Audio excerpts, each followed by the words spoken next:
श्रद्धेय आचार्य श्री कौशलेंद्र कृष्ण जी से जुड़े रहने के लिए उनके सोशल मीडिया प्लेटफॉर्म्स को फॉलो करें।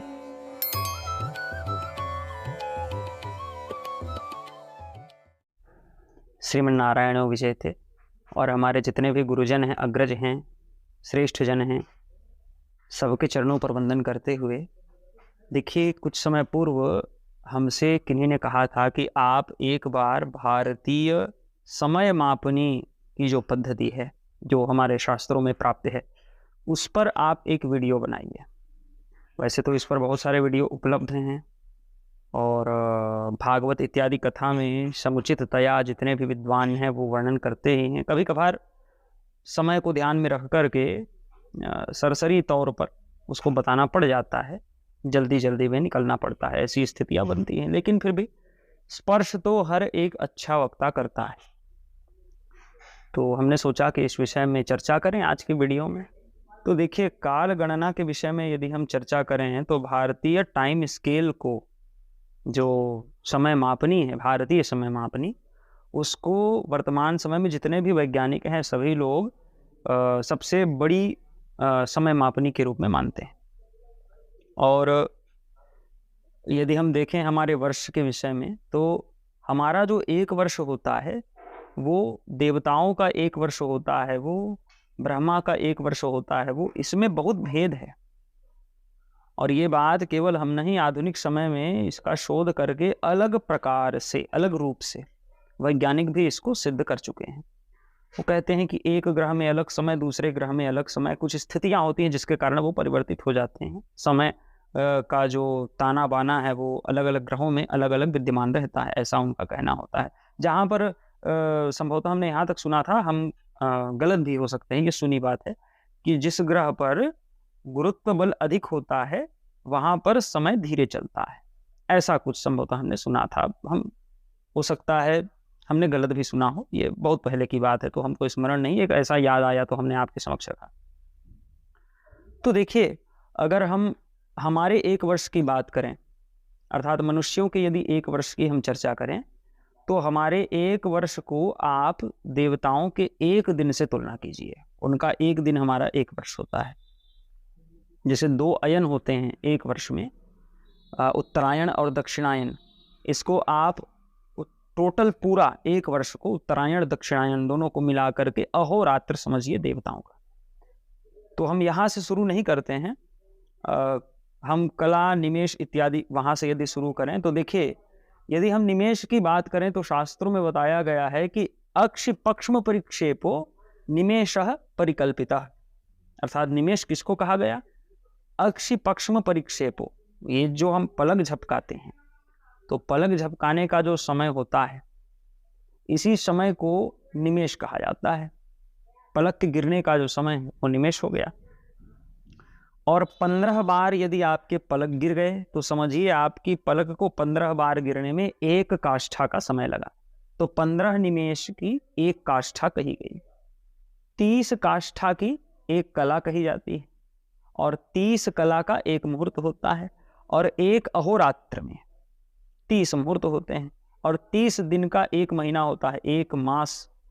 और ये जो 1 मास है, येयम पितृमहोरात्रम मासम कृष्णसितात्मकः, अर्थात ये जो 1 मास है, इसको पितरों का 1 अहोरात्र समझना चाहिए। अब देखिए, 1 मास में शुक्ल पक्ष और कृष्ण पक्ष होते हैं ना, तो जो शुक्ल पक्ष है और जो कृष्ण पक्ष है, इसमें से शुक्ल पक्ष दिन पितरों का और कृष्ण पक्ष रात्रि, अर्थात 12 घंटे जो है वो 15-15 दिन के होते हैं, तो दोनों मिला के अहोरात्र हो जाता है 1 मास, ऐसा वर्णन है। अब जैसे पूर्व में चर्चा हो रही थी कि 2 अयन का 1 वर्ष होता है, और अगर 2 अयन का 1 वर्ष होता है और 1 वर्ष में यदि 12 मास होते हैं तो 6 मास का 1 अयन होगा। उत्तरायण और दक्षिणायन फिर होता है उसका, दोनों अयनों का नाम है। तो 2 अयन का 6 मास का 1 अयन, 2 अयन का 1 वर्ष हो जाता है। वर्ष के भी बहुत सारे उसको अलग अलग प्रकार से बताते हैं, कुछ परिस्थितियों में, जैसे संवत्सर, इडावत्सर इत्यादि, अनुवत्सर इत्यादि के रूप में। और जैसे पहले चर्चा हुआ कि एक जो मनुष्य का वर्ष होता है वो देवताओं का एक अहोरात्र कहलाता है। इसमें से 2 दक्षिणायन होगा वो रात्रि होगी, और उत्तरायण होगा वो दिन कहलाता है। अब देवताओं का 1 वर्ष किसको कहें? तो मनुष्यों का जो 360 वर्ष होगा वो देवताओं का 1 वर्ष के तुल्य होगा।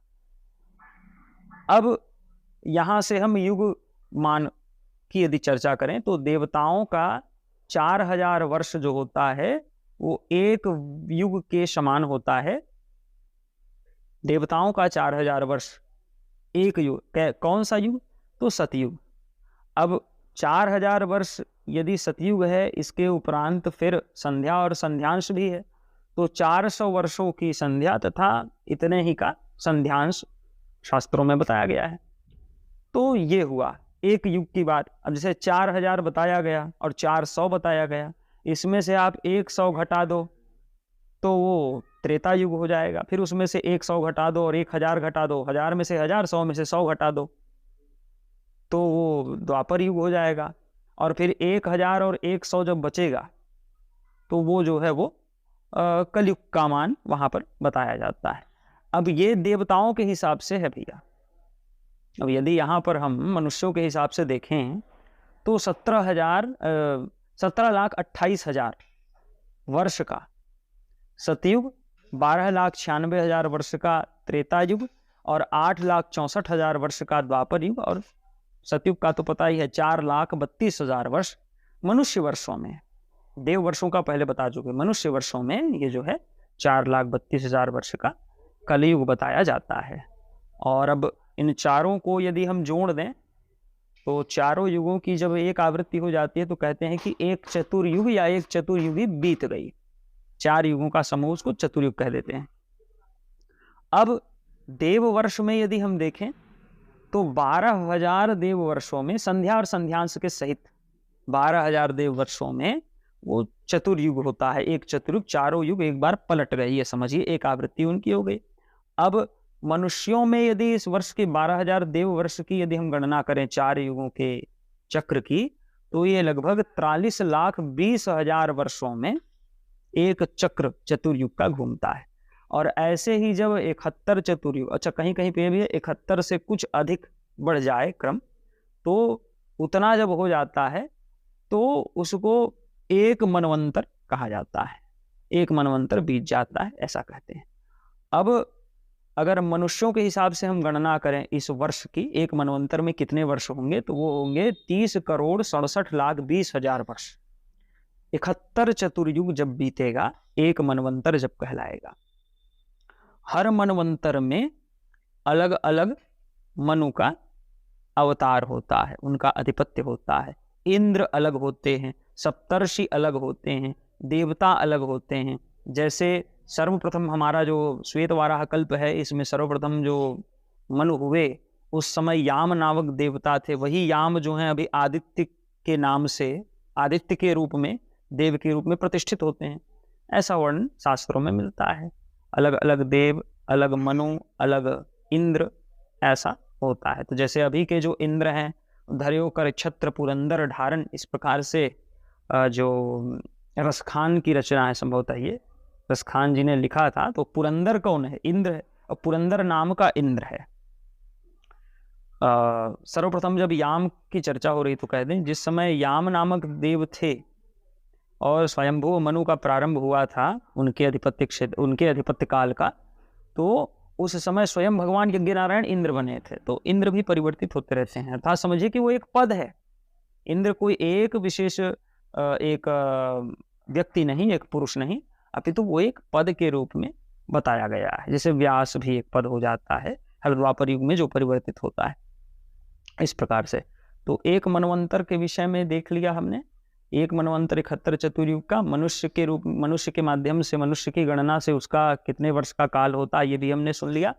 अब यदि 14 बार ये मनवंतर बीत जाए, अर्थात 14 मनुओं का काल जब व्यतीत हो जाए, या इसको आप 1000 चतुर्युग कहें, 14 मनवंतर को 1000 चतुर्युग कहें, तो फिर एक कल्प जो है वो बीत जाता है, ऐसा कहा जाता है। और ये जो एक कल्प है ये अभी हम देवता और मनुष्य के विषय में, पितरों के विषय में हमने चर्चा किया। ये ब्रह्मा का एक दिन होता है, जो एक कल्प है वो। अब मनुष्यों के हिसाब से यदि हम एक कल्प में वर्षों की गणना करें तो लगभग 4,29,40,80,000 वर्ष होते हैं 1000 चतुर्युग में, और 14 मनवंतर जब बीत जाते हैं तब। तो ये संख्या है, तो ये कल्प तक की संख्या। अब यहाँ तक की चर्चा अधिकतर हर स्थान में होती है, हम भी भागवत इत्यादि की कथा में यहाँ तक की चर्चा करते हैं। इसके उपरांत भी गणना चलती ही है, क्योंकि कल्पानाम वही सहस्रम च, इस प्रकार से आगे बताया गया कि कल्पानाम वही सहस्रम, 1000 कल्प जब सहस्र कल्प बीत जाते हैं तो फिर ब्रह्मदेव का एक वर्ष संपन्न होता है। और मनुष्य की आयु में हम यदि देखें तो 42 खरब 94 अरब और 8 करोड़ वर्ष जब बीत जाएं, 1000 कल्प 42 खरब 94 अरब 8 करोड़ वर्ष मनुष्यों का जब बीत जाए तो ब्रह्मा का एक वर्ष माना जाता है। और जब 8000 ब्रह्मा जी का वर्ष संपन्न हो जाए तो उसको एक ब्राह्म युग कह देते हैं, और 1000 ब्राह्म युग जब संपन्न हो जाए तो उसको एक संवन कह देते हैं। और जो जब 9000 संवन जब बीत जाता है तो उसको ब्रह्मा का कालमान माना जाता है, ब्रह्मा का कालमान कहा जाता है। अब ब्रह्मा का जो एक दिन है उसमें यदि हम चर्चा करें तो 14 मनवंतर बीतते हैं। जैसे पहले हमने बताया कि एक दिन जो है वो एक कल्प है, एक कल्प में 14 मनवंतर बीतेंगे, 14 इंद्र निकल जाएंगे, तो वो ब्रह्मदेव का जो है एक दिन कहलाएगा। अब ब्रह्मा के एक मास में 420 मनवंतर बीत जाते हैं, एक वर्ष में 5040। यदि हम ब्रह्मा की पूरी आयु की बात करें, क्योंकि ब्रह्मदेव जो है वो भी आयु उनकी एक निर्धारित रहती है, तो उनकी पूरी आयु में 5,40,000 मनवंतर जो है, 5,40,000 इंद्र का शासन काल समाप्त होता है, तब जाकर के ब्रह्मदेव की पूरी आयु है वो जो है संपूर्ण होती है। अब ब्रह्मदेव की जब पूरी आयु संपूर्ण हो जाती है तो वो भगवान विष्णु के एक दिन के बराबर होता है। अब सोचिए, हम इसको अंक में नहीं बता सकते, अंक में तो फिर हमारी भी बुद्धि भ्रष्ट हो जाएगी। इतनी बड़ी संख्या है, यदि मनुष्य के हम वर्ष के अनुरूप इसकी गणना करें तो बहुत बड़ी संख्या हो जाती है। तो ब्रह्मा की पूरी आयु भगवान विष्णु के एक दिन के समान है।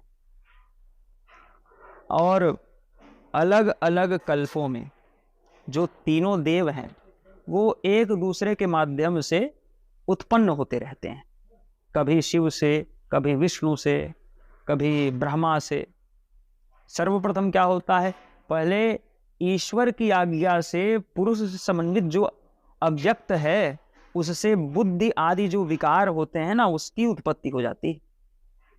उन विकारों के माध्यम से फिर भगवान जो ईश्वर हैं, जिनकी आज्ञा थी, जिनकी इच्छा थी, उसी के स्वरूप में ब्रह्मा, विष्णु और रुद्र की उत्पत्ति होती है। ये प्रकट होते हैं, और जब ये प्रकट होते हैं इन्हीं को जगत कारणभूत देवता कहा जाता है।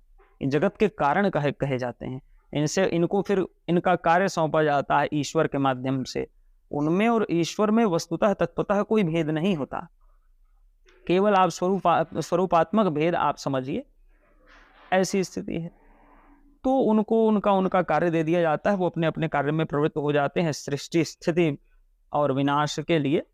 अब वो जो ईश्वर जिनकी आज्ञा थी वो उसका कोई लिंग नहीं है, तो कोई उसको ईश्वर कह देता है, कोई उसको ईश्वरी कह देता है।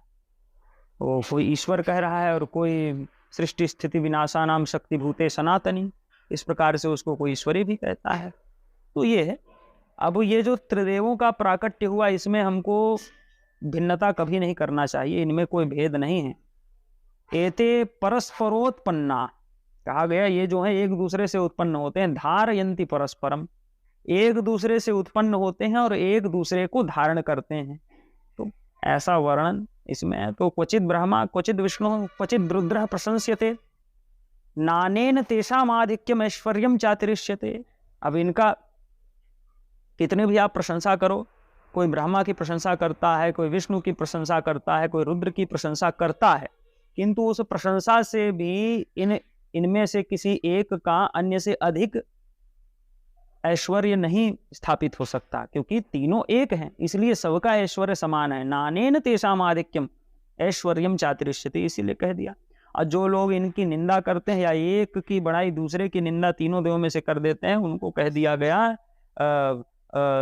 शिव पुराण की वायवीय संहिता में कहते हैं कि मूर्खा निंदन्ति तान वाग्भी, मुख से वो जो निंदा करते हैं वो मूर्ख हैं और वो फिर पिशाच इत्यादि की योनि को प्राप्त करते हैं। इसलिए कभी भी तीनों देवों में से किसी भी की निंदा नहीं करनी चाहिए। एक को आप मान रहे हो, दूसरे की आप निंदा कर रहे हो, तो वैसा हमको कभी नहीं करना चाहिए। आशा है ये वीडियो बहुत लघु हमने बनाने का प्रयत्न किया और इससे कुछ जानकारी आपको काल मान की अवश्य हुई होगी, समय मापनी की, जो हमारे सनातन धर्म में अत्यंत प्रसिद्ध है। जय श्रीमन नारायण।